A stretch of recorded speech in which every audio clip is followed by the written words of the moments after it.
Welcome to Water Talk with Paul the Waterman, brought to you by Water Pros. Paul the Waterman is Colorado's expert on all things related to the water we use and drink in our homes. Have you ever thought about where your water actually comes from? Is it safe to drink? Is it harmful to my health, my skin, or my hair? Paul the Waterman knows water, and he has the answers. So get ready to talk to the Waterman yourself right now. Call in with your questions to talk with your host, Paul the Waterman. Hey, welcome to Water Talk. This is Paul the Waterman. I'm glad that everybody is with us this afternoon. So we have a lot of information to cover. It's going to be a great show, and I know you're going to have questions. So I'm going to give you the number. You can call us at 303-477-5600. So did everybody see in the news where Mr. Kennedy is going to suggest that municipal water plants consider reducing and even eliminating fluoride in the water? I'm a big fan of that. Fluoride at one time, they say, is good for bone density and the health of teeth and developing teeth. But too much fluoride does the actually opposite effect. Too much fluoride can create tooth decay. Too much fluoride can create kidney disease. So I think they're on the right track. I think Utah is the first state that was going to eliminate that, and I'd like to see other states consider that as well. Plus, here in Colorado, we have naturally fluoride in the water just because fluoride is a dissolved solid. Technically, it's a metal. It comes from decaying rock, and so that's something that you find in the foothills. You absolutely find in the Eastern Plains, especially by Elbert County, parts of Douglas County can have high fluoride content along with uranium. And so that's something that we definitely want to, take a look at. As far as water treatment and water filtration, I have always said isn't plug and play. So that's why you definitely want to understand what the water chemistry is. So when you make a recommendation for water filtration, you know that the filtration system is going to do its job. So, when you're thinking about purchasing a water filtration system, it's a good idea to understand, the water hardness. If you're on well water, you want to make sure that, do you have any iron in the water? Because iron is something that can affect water filtration. And then what your total dissolved solid number is, because your total dissolved solid number also can affect how a point of use reverse osmosis system can function as well. So we're going to get right at. We have an in-studio guest. Mike was with us yesterday on the last week, on the phone, and he's with us today in studio. Mike, thank you for being here. Absolutely. I appreciate it. So let's kind of start from scratch for people that are hearing you for the first time. Tell us a little bit about your background. Yeah, I have the top license in the state of Colorado, which would be A Water and a wastewater license. I've been in the field for about over 15 years, operated many different types of water and wastewater systems, mostly on the eastern slope of Colorado and some on the western slope. So what kind of water filtration problems do you see, and then how do you guys go about, trying to mitigate and treat them, being a water distributor? The basic type of water treatment would be, for water treatment on that side, is there's two stages on it. The first stage is water is brought through what's called a clarifier, and polymer is added to that clarifier to create flocculation, and that flocculation will drop to the bottom of clarifier. For the listeners, the clarifier is just like a big old round tank, and then that matter gets removed down to the bottom. On the very top of the clarifier, there's these what's called little weirs. They look like little fingers, and the water flows over those weirs and then goes to a secondary treatment, filtration, some type of filtration. A lot of water treatment plants traditionally for the last several decades use sand filtration. Okay, and that basically is designed to remove heavy particles out of the water. Absolutely. So sand filtration, a lot of people in California, Auburn, California, have sand filtration like that in their home, because some of the water that's brought to the home, believe it or not, is above ground waterways. And so water travels in these waterways, open waterways, goes to the home, then goes into the sand through a big sand filter into the home, and then that's how they get their water delivered to them. And then when you do your water analysis, do you guys basically, test the water in batches and then determine the type of disinfectant or how much disinfectant is needed? Most water treatment plants are kept on instrumentation, so it's constant testing for the water. And the two biggest factors, pH is an online test, turbidity, Right. chlorine are the three biggest ones. Turbidity is floaty dirt. So turbidity is something that the EPA, if you're on well water and you have turbidity, that there's zero wiggle room. Turbidity is something that, the EPA flag is not acceptable. Turbidity is with floaty dirt can bring in carcinogens, can bring in, bacteria. And so if you're on a well and you have turbidity, that's something you absolutely want to address. How do you guys, do you rely on the sand filter then to remove the turbidity from the water? Yes. Okay. So when you do the chlorination is done based upon the volume you're treating, meaning that point A has to have a certain amount and at the very end of the line has to have a certain amount. Is that how that's calculated? The biggest factor in chlorination is that we have to achieve what the end result where we want to get the chlorine. Primarily, that's what's leaving the water treatment plant. We can't be above 4 milligrams per liter, and we can't be below 0.2 milligrams per liter. So the other factor is what's in the chlorine demand. So when the chlorine is oxidizing, when the chlorine is breaking down the viruses and bacteria, it's also can be some of the inorganics. Right. There's a demand on it. So sometimes the end result could be, say, 2 milligrams per liter, but your demand can be 12 milligrams per liter. So and not to interrupt you, I'm sorry. So if you have iron content in the water, that has to be a calculation on the amount of chlorine to put in, because we know that oxidizing the iron is going to, take up some of that chlorination then. Yeah, I think iron is roughly like 1.3 chlorine demand for every 1 chlorine milligram per liter of chlorine. Okay. So what that means is that when you're on a municipal water supply, well water is, let's say it's used or surface water. If there's iron content, they have to adjust the chlorination level because they know that iron is going to assume that chlorine is going to oxidize it, convert that iron to a solid. And that's why if you see orange staining in the back of your toilet bowl, that's what's going on. But then that's a determining factor in exactly how much chlorine we want to have. And when you mention milligram per liter, just for folks out there, if you do your own testing, a part per million in milligram per liter is the same thing. So let me ask you this question. We talked last week briefly, and I'm curious. You said chlorination doesn't kill the virus or bacteria, but it sterilizes it? Yeah, there's several different ways that it affects the bacteria. It can break down, it can modify the DNA to where it's not able to reproduce. It can inhibit the cell wall to where it starts to break down and it stops to living. And I think there's a third factor on it. But typically it doesn't kill the bacteria or the viruses. It prohibits it from multiplying. See, the reason why I was asking that question, because I always wondered, you remember back in COVID when they went to the waste treatment plants to test for the COVID virus? I was thinking, how could a virus live through chlorination? And now I understand. It doesn't really kill it, but what it does is sterilize it so it doesn't reproduce. And a lot of that COVID testing was tested in the influent side of wastewater treatment plants. So what do you mean by that? What do you mean influent? Okay. Just for the listeners, when we refer to the beginning of the treatment, influent in and then effluent out is the two processes. So after everything's done and the water's leaving either the water plant or the wastewater treatment plant, primarily those two names are used a lot of times with wastewater treatment plants. Influent is the raw wastewater. So that's the water directly and coming into the effluent plant. was leaving the wastewater treatment plant, correct. Do you mind explaining that process of, from where it comes in and to as it leaves, what really happens at that point? Yeah, the two different components or the two different manufacturing differences between a water treatment plant and a wastewater treatment plant. We kind of discussed this earlier. A water treatment plant is more chemical and mechanical.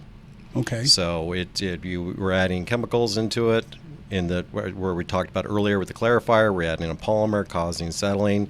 Runs through a sand filter, which is a combination of different other type of filter medias.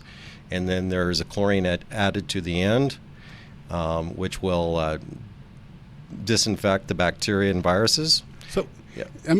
so that means, so what you mean is that you're basically in this big holding tank, you're allowing all the solids to settle to the bottom. Correct. And then, so then the water, it's almost like a septic system in a way, but at 100 times bigger, where you allow the solids to settle to the bottom, but then you take the surface, the top water, and that's what passes on through. Absolutely. That's fascinating. So then at that point, how do you remove the solids that settle at the bottom? Is it something that it's just taken out from the bottom part and transferred to another location then? Yes. Okay. And then that's where those are basically become the biosolids. If it's sent it down to the wastewater treatment plant, it is. Okay. And biosolids are something that we talked about because of the PFAS contamination becoming one of the issues or concerns, because now we're in certain cases, or majority of the cases, we're concerned about biosolids being contaminated with PFAS. Correct. Gotcha. With this understanding that the surface water, how does that get back into our system? Do you treat it before you send it back and like put it in the Platte River or a body of water like the Chatfield Reservoir, or what's that? Is that any chemical treatment there, or is it just sent out and let Mother Nature deal with it? Well, we got to discuss the topic of water treatment. Now we're going to go for the wastewater treatment. So wastewater treatment is kind of an accelerated, we talked about this last week, it's kind of an accelerated form of biology. And so with wastewater treatment, we rely on what we call the bugs to do the work. Okay. And so there's two consistent sources that come into a wastewater treatment plant. We're talking mostly residential, as well as like industrial, would be carbon and ammonia. Gotcha. And so what we want to do is reduce all the ammonia as much as we can before it leaves and gets discharged into some type of surface water. Okay. And so there's nitrifiers, which will break down the ammonia into nitrites and nitrates, and denitrifiers will break down the nitrites and nitrates into nitrogen gas, CO2, and typically it's what we want to try to do on wastewater treatment is to achieve as little or no nitrogen, either in the form of ammonia or in the form of nitrites and nitrates that we possibly can. And the state is EPA, CDPHE, is cutting back the amount of that we can discharge as far as nitrogen. Well, because nitrates then can be, harmful if they're above like a 10 part per million state. Yes, there's for a potable supply, yes, it can be. And nitrates are something for well water. If you have nitrates, one of the things that I don't think people realize is the EPA has a standard of 10. Anything that's 10 part per million or above, they say it's unsafe to drink. But I want to also let people know that if you're right around 5 or 7 part per million, when you boil that water and the water boils down, the nitrates don't disappear. So you could then, if you be in that hazard area by being so close to 10 part per million and then letting the water boil down, then you could be at that, hey, this is not safe level to drink, because nitrates can cause, birth defects, it can cause miscarriages. It's not a good thing to have in your system. And so this makes perfect sense to me. People, this is something that I have a very fascination and get to understanding. If we understand water filtration, water treatment, and wastewater, I think wastewater and water treatment go hand in hand. Because in some cases, we've mentioned this, we're at a reusable water state where, somebody will dump water in the Platte and then someone downstream is going to take it right back out. So technically it's at a reusable water state right now. Hey, we're at a break. Let's take a quick time out. We'll be right back. If you have hard water, smelly water, or water that just tastes bad, improve the quality of your water with the professionals at Water Pros. Water is a precious resource that's a part of everyday life. Harmful cleaners, forever chemicals, microplastics, and pharmaceuticals end up in our water supply, and they don't just magically disappear. Water treatment should not cost tens of thousands of dollars or require long-term financing. For KLZ listeners, a complete Water Pros water treatment system start at only $31.95 installed. See why people are trusting the professionals with Water Pros. Water Pros is a family-owned and veteran-owned business dedicated to providing you the best in water treatment for less than the other guys. Go to waterpros.net today and request your free water test, or call 303-862-5554. That's 303-862-5554. And ask for the KLZ listener special. $31.95 for a whole house water softener and point of use reverse osmosis. What's in your water? Are you unknowingly drinking hormones, antibiotics, or dangerous chemicals? Paul the Waterman here from Water Pros. Now is the time to have our professionals help you with affordable solutions to be sure your water is free from those contaminants. Call Water Pros today and visit waterpros.net. Toxic chemicals and bacteria last forever in your water if untreated. It's a crucial time to think about the quality of your water to be sure it's safe for you and your family. Call Water Pros today or go to waterpros.net. The EPA is making changes in regulations for water safety because of elevated levels of lead, Gen X, and forever chemicals in water supplies. Locally owned and operated Water Pros has home treatment solutions ready to install today. Water Pros employs the latest technologies and an expertly trained staff to help you with hard water, lead in your water, and mitigating forever chemicals. Book your complimentary test and consultation now, waterpros.net. You're listening to 560 KLZ, your home station. Welcome back to Water Talk. Paul the Waterman. I'm excited today. We have a great show. Mike's in the studio with us. He's a wastewater treatment operator, and I know you're going to have questions for him, so you can give us a call at 303-477-5600. So I've always stated that I recommend everybody consider having a point of use reverse osmosis drinking water treatment system. I think it's something that should be as common as your furnace and hot water heater. And Mike, I'm going to go right to this question that you and I've been talking about off air, the disinfection byproducts. And the first one that they say we should be concerned about is bromate. And it says that the contamination level should be 0, and it's increased risk of cancer, and it's a byproduct of drinking water disinfection. And so that's something, one of the things that, I know we have to treat the water, we have to sanitize the water, we have to do our very best at killing and disinfecting all the bugs and bacteria.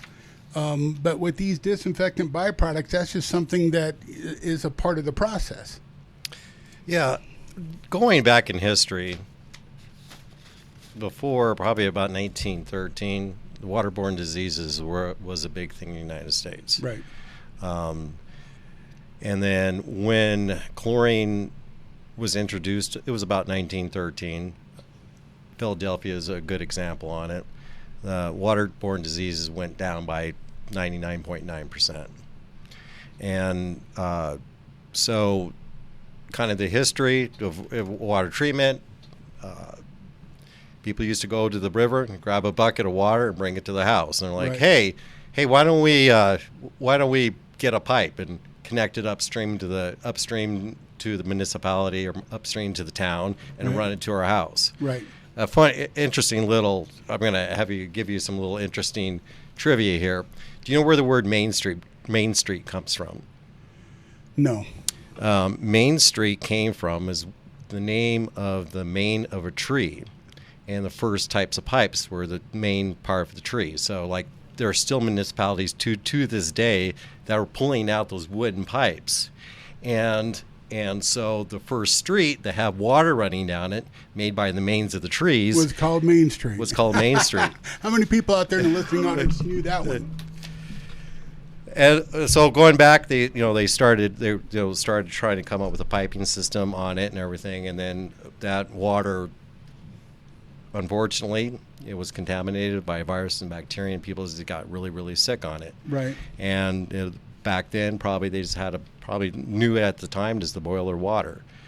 And then when chlorine got introduced, I don't know the history behind it, how it was discovered, but when chlorine got introduced in water, everybody wasn't getting sick, and it was a great form of treatment. And so, as a water plant operator, that's what what makes us most concerned about the immediate health effects of getting people sick and or dying if the water is not treated correctly. Correct. And so that's one of the biggest things. We know that chlorine works.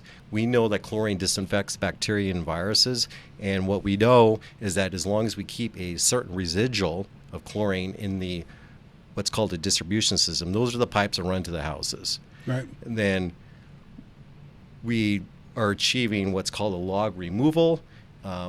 Log removal is a percentage of the disinfection of bacteria on it. So when they added the chloramine, that's basically the ammonia mixture with the chlorine so that it has longer contact time and then the chlorine doesn't dissipate out of the water lines. Correct. And that was the use of chloramines is probably the first practice that was used starting in 1913. There were the things that they knew, what they had learned is like it does keep that long residual disinfection process.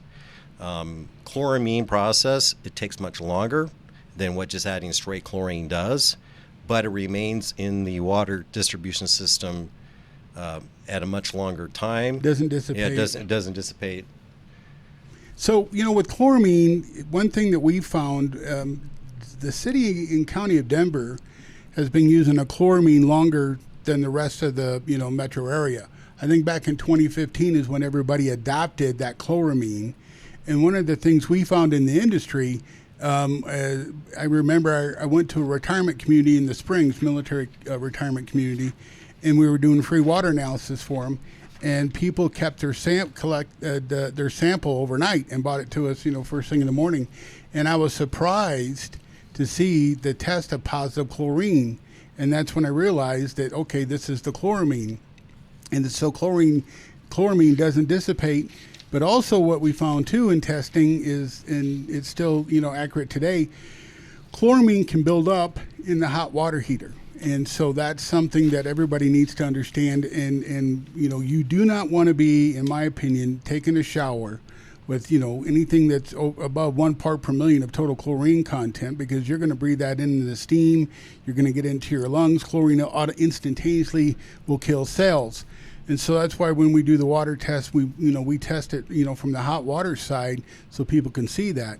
I think people need to work hand in hand with, municipal water, water treatment systems. I think they have to understand and not expect, especially in today's environment, that you guys are going to, do it all for them. I think, they should take the responsibility of considering doing additional water filtration and look at it as more of a partnership where, you guys provide them with a stage of water that's basically, to EPA standards safe to drink.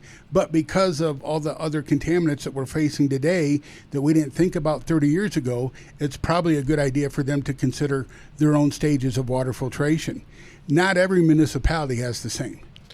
It's a balance between quality and quantity. I don't know how much people drink a day of water.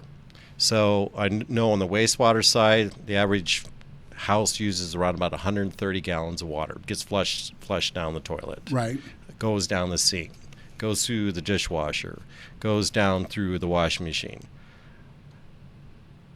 And then there's other usages of water, which is for irrigation. So summertime, a house will use around about 3 times more water consumption than it does during the wintertime. See, that's a great point. You just said, so basically, it is, you have to look at where the working water where they clean and bathe in, and then that 1% is what they're going to use for drinking. Right. And so we are trying to achieve safe drinking water quality for water that ends up getting used for other things. So the majority, so basically, in a sense, what you're saying is it's something that we've been talking about in my industry, the water treatment industry, is that the majority of the water you guys want to provide them is for everyday use, flushing the toilet, doing the laundry, taking a shower.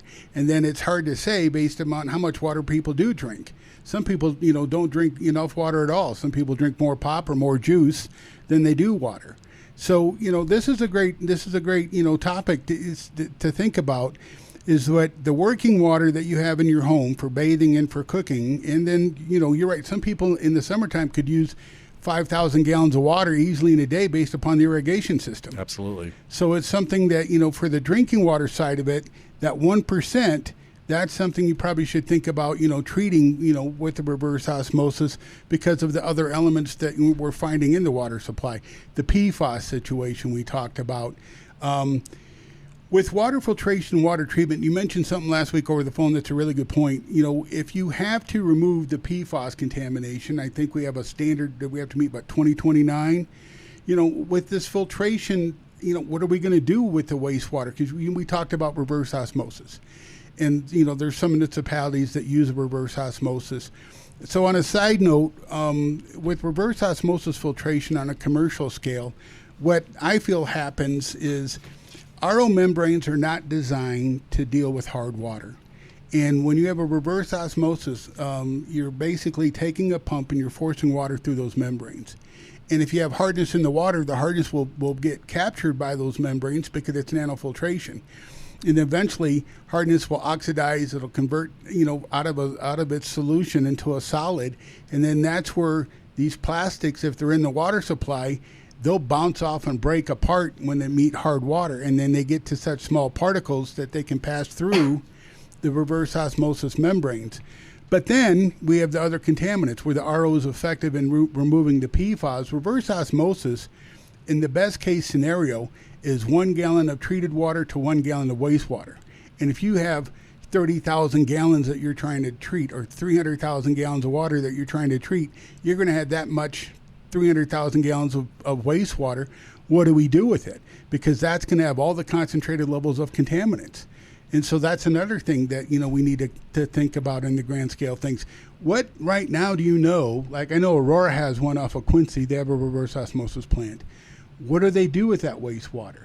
Are they putting it in the ground, or are they sending it right back to about, like the Platte River? I believe what they do is called deep water injection. So I don't know how many thousands of feet below, but they go well below the aquifer. Okay. It's the Denver aquifer, and then I think they go about 8,000 feet below and inject that back underground. So then eventually the water is going to go through layers of soil. Hopefully Mother Nature at that point will help grab some of that contamination, but it's going to work its way back up to the aquifer, you would think, wouldn't you? As far as in the Denver aquifer, I'm not a hydrologist. I'm not as concerned as other areas that might have that. So there's what's called confined aquifers. So what a confined aquifer is a section of sand, and then there's a it's called an aquitard, a non-permeable membrane or non-permeable like limestone that confines that water in that other one. And there's multiple confinements that take place, and other confinements that take place where they're injecting that water. But theoretically, it could over time do that. Work its way back up. So that's something that, this is great information. So if you're on an aquifer, you have to think outside the box. And so, they're basically injecting the dirty water. I think brine is what the term for it. Yeah, brine. See, to me, when I hear the word brine, I think of brine's a term we use for like water softeners. Mm-hmm. The salt solution that's the detergent for the water softener, we call that the brine solution. So that's where my mind goes with brine. With the reverse osmosis and let's call it the byproduct. If they're putting that in the ground and then they're trying to inject that deep enough where basically it's its own underground pond. But then, there's only going to be so much space, and then eventually water will work its way through anything. Water, on a side note about how water can work its way through anything. If you have a well water that's acidic, we use a calcite filter. And so the water goes through the calcite, absorbs the calcite, and raises the pH, so it's non-acidic. In Colorado, this is crazy because you can have really hard water and still be acidic, which you wouldn't think that would be the case. So if you use too much calcite's a very heavy filter media, the water will stop absorbing the calcite and it'll channel right through it, and it won't absorb it. Calcite is like 100 pounds per cubic foot. So there's some people out there that try to put 2 cubic foot of calcite And you're not going to backwash calcite. They put it, because it's too heavy. But that calcite weight on its own will basically solidify and it turns to rock. And so I had a client years ago that had a huge calcite tank with, at least 2 cubic foot. And I, took a Sawzall, cut open that tank, and it was solid rock. I mean, it was hard. And so what water does is it channels right through it. Amazingly, it didn't affect the water flow right to the home, but because of it, the water wouldn't absorb the calcite. And so they had, the acidic water again.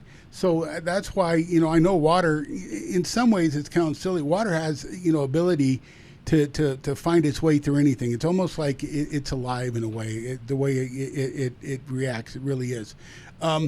We're at that time again. Let's take a quick break. We'll be right back. Colorado's residents are known for healthy lifestyles, outdoor living, and clean organic eating. 100% Colorado-owned and operated Water Pros provide affordable in-home water treatment options. Water Pros can help you with hard water, lead, and forever chemicals in your drinking water. Living organic means eating organic, and eating organic starts with clean water. Learn more about your water and schedule your free consultation today. WaterPros.net. Water Pros. Healthy water means a healthier you. With forever chemicals in your water, it's crucial to think about the quality of your water. Paul the Waterman here for Water Pros. Be sure your water is safe with affordable solutions from Water Pros. Visit waterpros.net today. Forever chemicals, microplastics, pharmaceuticals, and total chlorine are real contaminants in our water. Clean water is essential for our everyday life. Water is the best flushing agent our bodies can use. We cook with water, we bathe in water, and we grow our food with water. Call Water Pros for your free in-home evaluation. Water Pros can educate you about the concerns of forever chemicals, microplastics, pharmaceuticals, and total chlorine, and discuss ways to remove these contaminants from your family's water supply. Call 303-862-5554 and request your free evaluation, or go to waterpros.net to request your free in-home consultation. Water Pros is a family-owned, veteran-owned business dedicated to offering the best solutions to meet the needs of the water concerns we have today. Call 303-862-5554 today or www.waterpros.net. You're listening to KLZ 560 AM, your home station. All right, welcome back to Water Talk. I'm Paul the Waterman. So this is kind of my thought, and Mike, I'm going to kind of, jump you into this, and forgive me. But, contamination, I don't think back in the day when people were looking at water contamination and you hear amounts of like 1 part per billion that they thought, well, that's going to be no big deal. It's so small. And, that's where, they started the EPA with the PFAS. So a couple things. It really concerned me when I found that the PFAS was a problem that started back in the 70s. But, they never let us know about it. It wasn't mainstream, and it didn't get mainstream until the 90s when the first set of lawsuits came out. But again, it really wasn't mainstream because I don't remember hearing about it in the 1990s. And so, when we first started getting into the PFAS, and I, listened to the webinar the EPA did, in 2024, I thought this was something, that was brand new. And to find out, nope, this is a contaminant that's been happening for a long time. And then the EPA stated, 1 part per billion is, you want it less than 1 part per billion. And so when you find out that 1 part per billion is basically one small drop of contaminant into an Olympic-sized swimming pool, you're thinking, oh my goodness. And then the EPA said, okay, no, we want to drop it back to 4 part per trillion. And now the EPA is saying, okay, you really don't want anything, at zero. You really don't want any PFAS amount in the water. So, DuPont and, 3M, made these chemicals. They made these forever chemicals, Scotchgard, Teflon, and they started dumping them into the soil. And that's how we had that farmer that we aired that program a couple weeks ago where he started noticing his cows getting sick and dying, and they, died a horrible death because of the PFAS contamination. And then they went ahead and dumped it right into the septic system, and it got contamination with the biosolids, and now it's getting, into farmland. Well, we know that there was a farm in Texas and Wisconsin, not only in Maine, where, contamination was so great that they had to basically close the farm down. They couldn't use any of the crops, the hay, the alfalfa, and a lot of their animals that fed off that hay and alfalfa got contaminated with high levels of PFAS. So this is why I think water treatment, water filtration, where it goes is that it's eventually going to affect, our farmland. I believe there's more than 20 million acres of farmland contamination. You mentioned a long time ago over the phone that, biosolids that, they are from Arapahoe County, or farmers take the biosolids and used. So, not for me to be a conspiracy theory. I think it's just good old-fashioned common sense that people need to realize that, hey, this is a huge, contamination issue, and it's something that we have to pay attention to. And so that's why, I want to talk about this and beat the drum, because we got to think about our own water filtration, and we need to understand what you do and what the limits you have, and then based upon what you can do for us, because that's really, you guys serve the community, then it's up to us to basically, do the balance. Correct. And so that's where people really have to understand, the municipality has a responsibility, and, that to give the best quality water that they can to meet the standards. And, you said last week, if people don't do their job right, they could face jail time. So it's a serious job.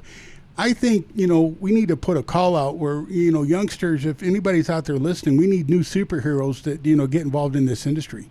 We need people to, study chemistry, study water chemistry, to get involved, because this is going to be the future, of the life of our planet. Not to sound silly, but water is everything. So if we've got contaminated water that gets in the air and it comes down in rainwater, then it's going to affect the whole life cycle. It's going to affect the food.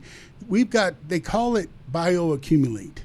And so bioaccumulate means that it gets in every aspect of the environment. It gets into the rainwater, it'll get into the soil, get into the fruits and the vegetables that we eat. It gets into the meat that we want, to consume. So that's where, we have to look at this, and how do we eliminate it and stop that big bioaccumulate contamination problem?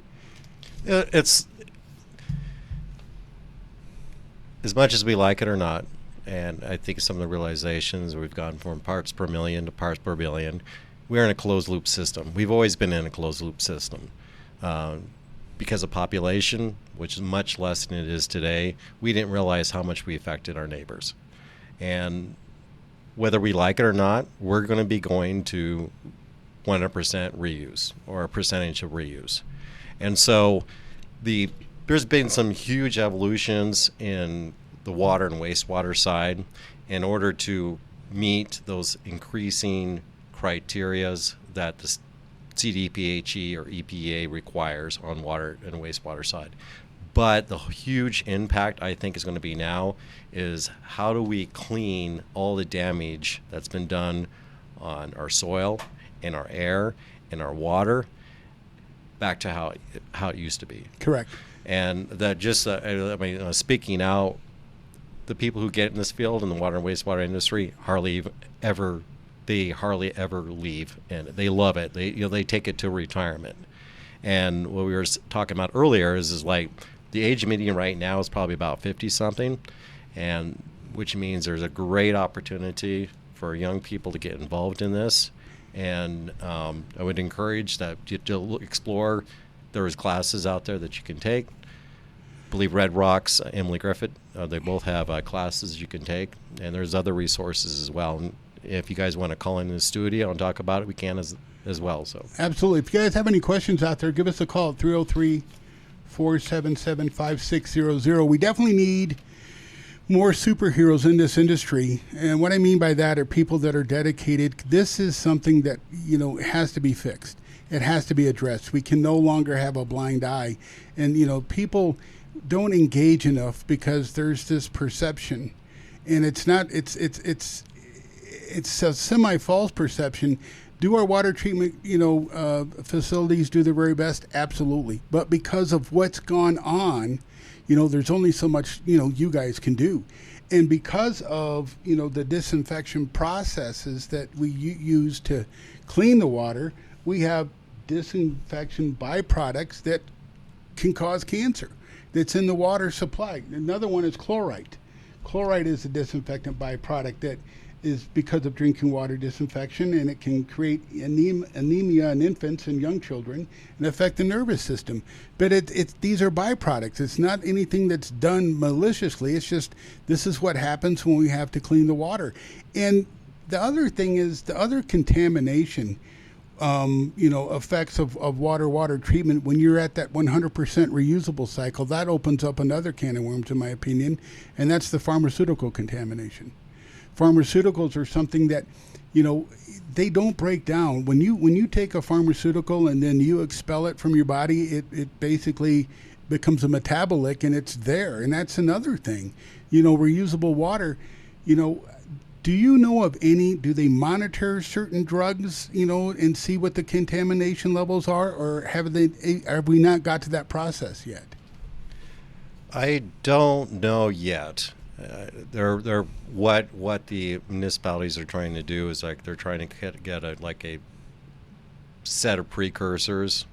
I think what I learned just recently, I believe Benadryl is a good way to test the soil to see if the biosolids has been applied to the soil. It's because a lot of people use that as a drug, right? Benadryl. And so what's being done is okay, what are a set of signature drugs that the municipalities can test for that is hey, if it has these set of drugs, it's most likely it's going to have these set of pharmaceutical and drugs into the wastewater. So when Scott and I, when I was on Scott's show on Friday afternoons and lunch hour, we had a gentleman call in that does water reservoirs. And he was telling us that the sample waters that they would submit, that they saw every major over-the-counter pharmaceutical test and test positive in the water supply. And so then I remember seeing a news article where if they want to, they can test, they go to certain waste treatment plants in neighborhoods and test the water to see, if it's high, cocaine levels of cocaine or heroin. And that's how they can, target an area if they want. And so that kind of gave me a pause for concern to say, okay, this is what we're ingesting. And antibiotics, that's the other thing. And we're becoming antibiotic resistant. There's bacteria, where, and that's why, if anybody that's ever gone to the hospital, they want to get you out. They don't want you in. Because, it's safer to be at home than it is to be in the hospital. Absolutely. It is with the antibiotics and kind of with the disinfection byproducts. Antibiotics is good, but there are other side effects. Absolutely. Same with the disinfection byproducts. It's just it's a balance. It's okay, do we make clean water that we know is free from viruses and bacteria? That, for me, is more important than the other side. It's a give and take. Yeah. It's a give and take. So, folks, this is where you really want to think about having your own responsibility for the quality and safety of your drinking water. Only because think of it as it's your partnership with the municipality. The municipality work really hard, but they can only do so much based upon the other factors. Think about the volume of water that goes through, water distribution. Water flow rates. Think about the size of the water main and the volume of water that's going out to the neighborhoods. It makes it really hard to do any kind of decent water filtration based upon the volume because of the water flow against media. And what happens is, if you want to have a aniline resin-based system to remove the forever chemicals, which is listed on the EPA, well, aniline resin is super sensitive, so the water would have to be soft. So that basically kind of rules that out, because with soft water, you'd have to have a monster-sized water softener the size of a school building in a sense, because of so water flow, the media water would be so fast that they would smash the media and the media wouldn't absorb, so it wouldn't do anything. And then if you do a reverse osmosis system, you're right. You've got the wastewater from the RO you have to think about, but then also I think reverse osmosis units, if they're not pre-treating the water, they're creating their own microplastic contamination issue. And even in some cases, the first stage membranes that they use are also breaking down, and they're finding membrane fibers in the water supply. that's how the bottled water industry got exposed. And it's kind of funny how you don't hear much of that anymore. But about 6 to 8 months ago, they start breaking the news about bottled water being a source of nanoplastic contamination and nylon fibers from the membrane. Scientists were on, news shows and saying, I wouldn't drink the water. And the IB, Independent Bottled Water Association, their response, was disappointing. Instead of saying, hey, we're going to look at our manufacturer practices and see what's going on, their response was basically to ignore it. And then a couple weeks ago, Fox News comes out and says we have enough microplastics in our body that could make up a credit card. And then they came out again saying, okay, now the microplastics have penetrated the brain. And that's scary to me. And so we have, the forever chemical issue, we have the pharmaceutical issue, we have the microplastic issue, and these are three big sources that there's only so much you can do about it. You can't do anything about the nanoplastic or microplastic issue. There's not right now, until they come up with the reliable source, there's really not much you can do about the forever chemical issue. And then the pharmaceuticals. The only thing you could really do is do your very best about biological contamination. That's the viruses and bacteria. And then, sanitize it. And then when it gets to us, that's where we just have to accept the fact that it has to be our responsibility. The partnership, so to speak. Yeah, we have to pay for the water that's coming to our home, but we also really need to pay for, the quality of water and the safety of our water, because that's just where society is today. And it's not just taking responsibility on the water side. It's taking responsibility on your food. What are you drinking? What are you putting in your mind? Right. And it's one component. I think it was on Fox News. Yesterday we're talking about the microplastics that are produced from chewing gum. Yeah, I couldn't believe that. Yeah. If you chew bubble gum, ladies and gentlemen, they're saying that you can release thousands of microplastics in your saliva from chewing bubble gum. How does that happen? That's just, I remember seeing that and I was thinking, man, what's next? And what you want to think about real quick is if I have my water broke down in two scenarios, the working water. So I take the water that I shower and that I wash my clothes, and clothes washing is another thing. They say certain, nylon fabrics can release, contamination to the water supply. The cleaning detergent, I mentioned 1,4-dioxin is another contaminant that we have to worry about. That's because it's in our soap and shampoo. And then, those are stuff that are products that we buy on top of, let's face it, what DuPont and 3M did. The contamination of the forever chemicals and PFAS is something, it's almost unforgivable in my opinion. And then it brings up another thought. Have you heard of the contamination of the Gen X chemical? Is that the new form of PFAS? Right. Yeah, okay. Gen X, they created Gen X for the basically after PFAS. That's right. So Gen X was something else that they created. Okay, we'll create Gen X chemical, and it's just as bad as PFAS. And it's like, you sit here and you shake your head. Are you kidding me? The kind of contamination that we're dealing with is real.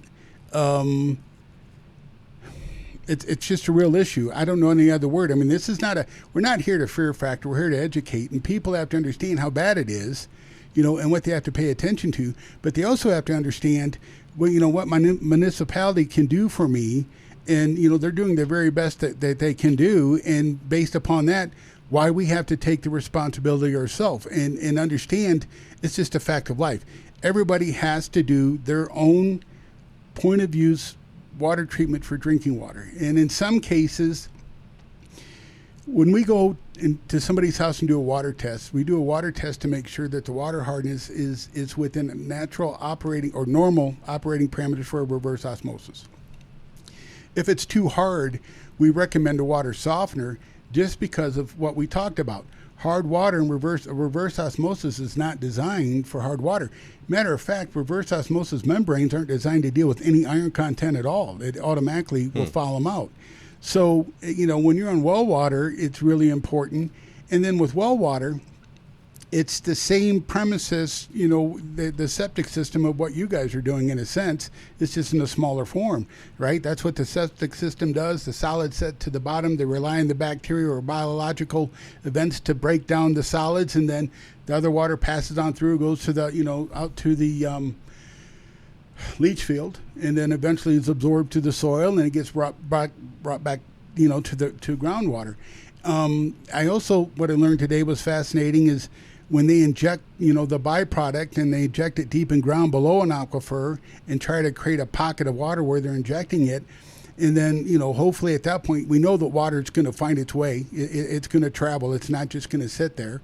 And, hopefully layers of earth can grab certain contaminants out, and, water will end up back into the aquifer. But now, basically, in a sense, aquifers, are dealt, are given certain reusable water, basically. And that's something I never, it's a good, something to realize.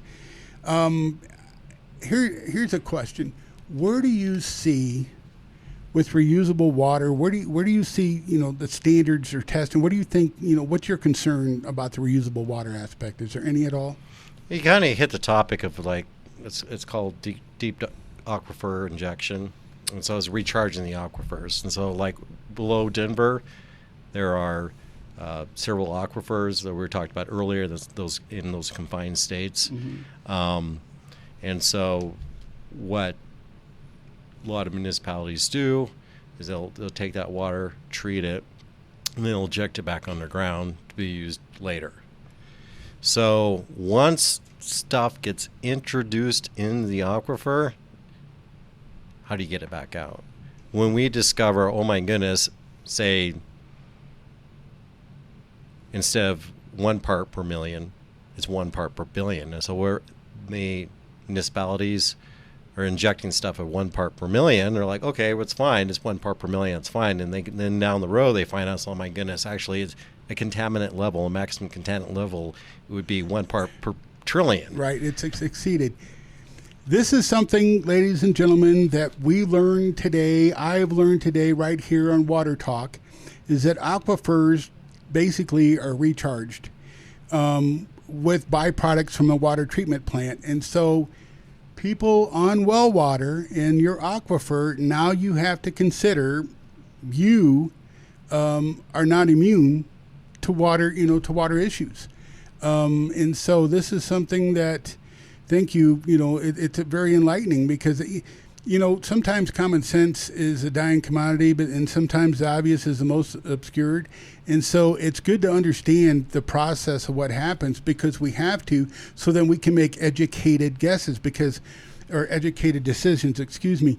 What I mean is that people on a municipality get a water quality report, but well water folks don't. The EPA clearly states if you're on well water, you're on your own.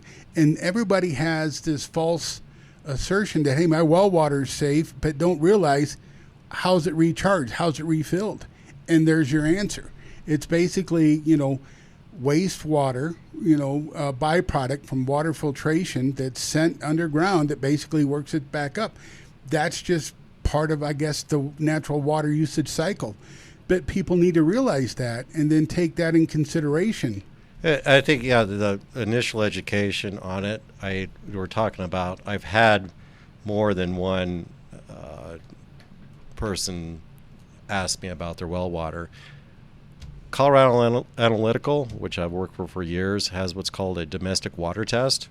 And it's a test for, I think, a series of inorganic minerals, as far as and then 2 big groups of bacteria, which is called coliform and E. coli. Correct. And they do what's called a presence absence. Is there bacteria in there? There's not bacteria in there. That's sometimes required for the purchase of a home, depending upon who's going to service the loan. Right. That they do perform a domestic water test on it. That would be my first recommendation on it. And it's pretty simple to do. And then obviously that's in your side of things to get the information. Is okay, let's see where is the water quality now, and where would you like to get it? Coliform bacteria is very common in Colorado, and some people don't understand that coliform bacteria is a precursor to other possible bacteria in the future. 9 times out of 10, does coliform bacteria create a health issue? No. But those that have sensitive tummies, or as we get older, have immune issues, it can create problems for them. But coliform bacteria is something you need to pay attention to. you're right. If you get a VA loan or certain mortgages, if you have coliform bacteria, they won't underwrite the mortgage until you get that fixed. Shocking the well is not a way. It's a short-term solution. I think it's completely unethical. You dump a bunch of chlorine content, you run a water sample, okay, it's gone. Yeah, but that's not a long-term solution. That coliform bacteria will come back. That I've learned is just like it is either a problem or it's bad way the well was set up to begin with. Right. So that the well drillers have to follow all those procedures. They have to disinfect the well, and when they in equipment, they have to do that initial shocking on it. If you're going back and having to reshock the well because you're getting some bacteria on it, it's something that's going to be needed some additional investigation. I totally agree with you, and you've made a good point. Well, people that drill brand new wells, you're supposed to, when you put that pump in, you're supposed to sanitize it. However, anytime that you replace that pump, you're supposed to sanitize the well again. Totally correct. So we're getting ready to run out of time here, and so thank you very much. I appreciate it, Mike, for you being here today. Yeah. Folks, if you have any questions, you can reach out to us. You can, email me at paul.dowding@waterpros.net. That's paul.dowding@waterpros.net. Everybody be blessed. We'll see you next week. Thank you.